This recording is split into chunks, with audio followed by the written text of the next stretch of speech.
So there's some pessimists saying that what happened to the book industry and what's happening to the book industry, same thing is going to happen to learning industry, where people are no longer going to take classroom training. Do you buy that argument? You know, LOT training is cheaper.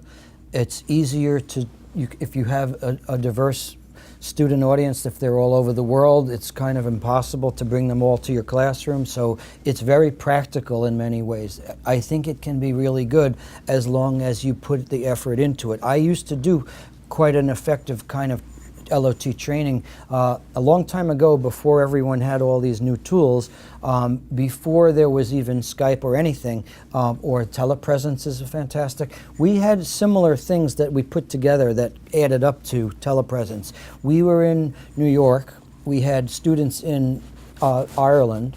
We had a conference room with the video technology.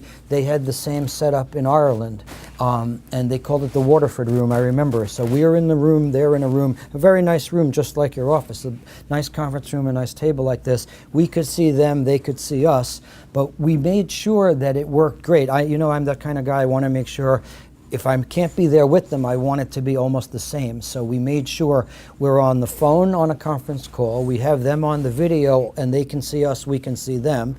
We made sure they had the same files. We were on a shared system. That was a mainframe system that I was teaching. I was teaching a COBOL debugging tool. So I made sure we had all of these elements perfectly in place, and then it worked great. So if you do it that way, you know, you just have to be very attentive to detail, test in advance, do a dry run. But in other words, that was just as good. That was much better than me going to Ireland or 40 of them coming over for 2 weeks of training. You know, if you do it properly, it certainly can work great. But the more you're doing it like the real classroom, the better.